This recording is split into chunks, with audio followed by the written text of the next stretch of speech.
ॐ भूर्भुवः स्वः तत्सवितुर्वरेण्यं भर्गो देवस्य धीमहि धियो यो नः प्रचोदयात्। ॐ शान्ति शान्ति शान्तिः। नमस्ते मेरे प्यारे दोस्तों, ये अष्टावक्र गीता का तीसरा वीडियो है।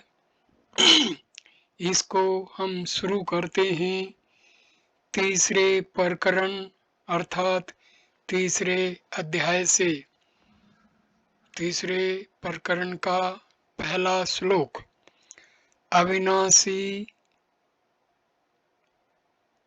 अविनाशीनम एकम आत्मानं विज्ञाय तत्वतः तत्वात् अज्ञस्य धीरस्य कथम अर्थ जने रतिः। आत्मज्ञान के अनुभव से युक्त भी अपने शिष्य को व्यवहार में शिथिल देखकर उसके आत्मज्ञानानुभव की परीक्षा करने के निमित्त उसकी व्यवहार के विषय में स्थिति की निंदा करके आत्मा अनुभवात्मक स्थिति का उपदेश करते हैं कि हे शिष्य, अविनाशी कहिए त्रिकाल में सत्य स्वरूप आत्मा को किसी देश काल में भेद को नहीं प्राप्त होने वाला जानकर यथार्थ रूप से आत्मज्ञानी धैर्यवान जो तो तेरी व्यवहारिक अर्थ के संग्रह करने में प्रीति किस कारण देखने में आती है। दूसरा श्लोक, आत्मज्ञान दहो प्रीति विषय भ्रम गोचरे शुक्त रज्जान तो लोभो यथा रजत विभर्मे। अहो शिष्य, यथा युक्ते अज्ञानतः रजत विभर्मे लोभः भवति तथा आत्मज्ञानात् विषय भ्रम गोचरे प्रीति ही भवति। विषय में जो प्रीति होती है सो आत्मा के अज्ञान से होती है। इस वार्ता को दृष्टांत और युक्ति पूर्वक दिखाते हैं। अहो शिष्य, जिस प्रकार आत्मा के सीपी का ज्ञान होने से रजत की भ्रांति करके लोभ होता है, तिसी प्रकार आत्मा के अज्ञान से भ्रांति ज्ञान से प्रतीति होने वाले विषयों में प्रतीति होती है। जिनको आत्मज्ञान होता है उन ज्ञानियों की विषयों में कदापि प्रीति नहीं होती है। तीसरा श्लोक, विश्वं स्फूर्त्य अत्रे दंतं रंगा इव सागरे सो हम समीति विज्ञाय किम दीन इव धावसी। सागरे तरंगा इव यत्र इदं विश्वं स्फूर्ति स अहम अस्मि इति विज्ञाय दीनः इव किम धावसी। ऊपर इस प्रकार कहा है कि विषयों के विषय जो प्रतीति होती है सो अज्ञान से होती है। अब इस वार्ता का वर्णन करते हैं कि संपूर्ण अध्यस्त को अधिष्ठान भूत जो आत्मा जिसके जानने पर फिर विषयों के विषय प्रतीत नहीं होती है, जिस प्रकार समुद्र के विषय तरंग स्फुरते हैं अर्थात अभिन्न रूप होते हैं, उसी प्रकार जिस आत्मा के विषय यह विश्व अभिन्न रूप है वह निर्विशेष आत्मा में हूँ। इस प्रकार साक्षात करके दीन पुरुष की समान मैं हूँ और मेरा है इत्यादि अभिमान करके क्यों दौड़ता है। चौथा श्लोक। श्रुत्वापि शुद्ध चैतन्य में आत्मा मति सुंदरम उपस्थे अत्यंतम संसक्तो मालिन्यम अधिगच्छति। शुद्ध चैतन्यम अति सुंदरम आत्मानं श्रुत्वा अपि उपस्थे अत्यंत संसक्तः आत्मजः मालिन्यम अधिगच्छति। ऊपर के 3 श्लोकों में शिष्य की व्यवहार की निंदा की। अब संपूर्ण ही ज्ञानियों की व्यवहार अवस्था में स्थिति की निंदा करते हैं कि गुरु के मुख से वेदांत वाक्यों से अति सुंदर शुद्ध चैतन्य आत्मा को श्रवण करके तथा साक्षात करके तदंतर समीपस्थ विषयों के विषय प्रतीति करने वाला आत्मज्ञानी मालिन्य कहिए मूढ़पने को प्राप्त हो जाता है। 5वां श्लोक। सर्वभूतेषु च आत्मानं सर्वभूतानि च आत्मनि मुनिर्जन आश्चर्यं मत्वं मनुवर्तते। सर्वभूतेषु च आत्मानं आत्मनि च सर्वभूतानि जानतः मुने विषयेषु मम त्वम अनुवर्तते इति आश्चर्यम। फिर भी ज्ञानी के विषयों में प्रीति करने को निंदा करते हैं कि ब्रह्म से लेकर तृण पर्यंत संपूर्ण प्राणियों के विषय अधिष्ठान रूप से आत्मा विद्यमान है और संपूर्ण प्राणी आत्मा के विषय अध्यस्त अर्थात कल्पित हैं। जिस प्रकार की रज्जु के विषय सर्प कल्पित होता है, इस प्रकार जानते हुए भी मुनि की विषयों के विषय ममता होती है। यह बड़ा ही आश्चर्य है, क्योंकि सीपी के विषय रजत को कल्पित जानकर भी ममता करना मूर्खता ही होती है। 6वां श्लोक। आस्थितः परम अद्वैतम मोक्षार्थे पिव्यस्थितः आश्चर्यं कामवशोगी विक्लः केलिशिष्यया। परमात्मदैतम आस्थितः तथा मोक्षार्थे व्यवस्थितः अपि कामवशगः सन् केलिस्य विकलः दृश्यते इति आश्चर्यम्।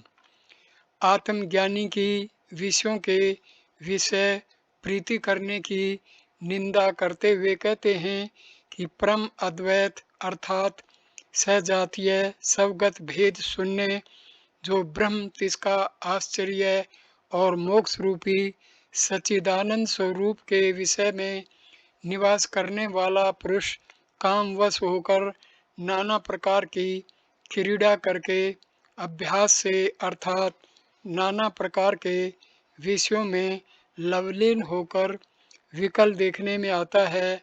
यह बड़ा ही आश्चर्य है। 7वां श्लोक। उद्भूतम ज्ञान दुभिमित्रम वधार्यति दुर्बलः आश्चर्यं काम माक्षांक्षे तत्कालम मंतम मनुश्रित। अंतम कालम अनुश्रितः अति दुर्बलः ज्ञानी उद्भूतम ज्ञान दुर्मितम अवधार्य अपि कामम आकांक्षेत इति आश्चर्यम। अब इस वार्ता का वर्णन करते हैं कि विवेकी पुरुषों को सर्वथा विषय वासना का त्याग करना चाहिए। उद्भूत कहिए उत्पन्न होने वाला जो काम, वह महाशत्रु ज्ञान को नष्ट करने वाला है। ऐसा विचार करके भी अति दीन होकर ज्ञानी विषय भोग की आकांक्षा करता है। यह बड़े ही आश्चर्य की वार्ता है, क्योंकि जो पुरुष विषय वासना में लवलीन होता है वह कालग्रास होता है, अर्थात अक्षण मात्र में नष्ट हो जाता है। इस कारण ज्ञानी पुरुष को विषय तृष्णा नहीं रखनी चाहिए। 8वां श्लोक। इह मूत्र विरक्तस्य नित्यानि नित्य विवेकिनः आश्चर्यं मोक्षकामस्य मोक्षदेव विभीषिका। इह अमूत्र विरक्तस्य नित्यानित्य विवेकिनः मोक्षकामस्य मोक्षात् एवं विभीषिका भवति इति आश्चर्यम्। अब इस वार्ता का वर्णन करते हैं कि ज्ञानी पुरुष को विषयों का विवेक वियोग होने पर शोक नहीं करना चाहिए। जिसको इस लोक और परलोक के सुख से वैराग्य हो गया है और आत्मा नित्य है तथा जगत अनित्य है, इस प्रकार जिसको ज्ञान हुआ है और मोक्ष जो सच्चिदानंद की प्राप्ति तिसके विषय जिसकी अत्यंत अभिलाषा है, वह पुरुष भी बलवान देह आदि असत स्त्री पुत्रादि के वियोग से भयभीत होता है। यह बड़े ही आश्चर्य की वार्ता है। स्वप्न में अनेक प्रकार के सुख देखने पर भी जागृत अवस्था में वह सुख नहीं रहते हैं तो उन सुखों का कोई पुरुष शोक नहीं करता है। इसी प्रकार स्त्री पुत्र धन आदि असत वस्तु का वियोग होने पर शोक करना योग्य नहीं है। 9वां श्लोक। धीरस्तु भोज्यमानो पिपीड्यमानो विसर्वदा आत्मानं केवलं पश्यन्तुष्य निकुप्यति। धीरः तु लोकै विषयान् भोज्यमानः अपि निन्दादिना पीड्यमानः अति केवलम् आत्मानं पश्यन् न दुष्यन्त निकुप्यति। अब इस वार्ता का वर्णन करते हैं कि ज्ञानी को शोक हर्ष नहीं करना चाहिए। ज्ञानी पुरुषों को जगत के विषय पुण्यवान पुरुष नाना प्रकार के भोग कराते हैं, परंतु वह ज्ञानी पुरुष तिससे हर्ष को नहीं प्राप्त होता है और पापी पुरुष पीड़ा देते हैं तो उससे शोक नहीं करता है, क्योंकि वह ज्ञानी पुरुष जानता है कि आत्मा सुख दुख रहित है, अर्थात आत्मा को कदापि हर्ष शोक नहीं हो सकता है। 10वां श्लोक। चेष्टमानं शरीरं स्वं पश्यत अन्यः शरीरवतः संसत्वेचापि निंदया कथम अक्षिभ्य महाशय। यह चेष्टामानं स्वं शरीरम अन्य शरीरवतः पश्यति सः महाशय संसत्वे अपि च निंदायां कथम अक्षुभ्येते। हर्ष शोक के हेतु जो स्तुति निंदा आदि सो तो शरीर के धर्म हैं और शरीर आत्मा से भिन्न है, फिर ज्ञानी को हर्ष शोक किस प्रकार हो सकते हैं। इस वार्ता का वर्णन करते हैं। जो ज्ञानी पुरुष चेष्टा करने वाले अपने शरीर को अन्य पुरुष के शरीर की समान आत्मा से भिन्न देखता है, वह महाशय स्तुति और निंदा के विषय किस प्रकार हर्ष शोक रूप अक्षोभ को प्राप्त हो गया, अर्थात नहीं प्राप्त हो गया। 11वां श्लोक। माया मात्र इदं विश्वं पश्यन्ति विगत कौतुकः अपि सन्निहिते मृतो कथं तृष्यति धीरधि।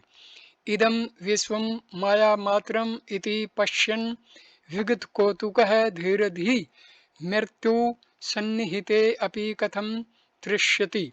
जिसका मरण होता है और जो बंद करता है, ये दोनों अनित्य हैं। इस प्रकार जानने के कारण ज्ञानी को मृत्यु काल के समीप होने पर भी भय किस प्रकार हो सकता है, इस वार्ता का वर्णन करते हैं। यह दृश्यमान विश्व माया मात्र कहिए मिथ्या रूप है। इस प्रकार देखता हुआ इस कारण ही यह शरीर आदि विश्व कहाँ से उत्पन्न हुआ है और कहाँ लीन हो गया।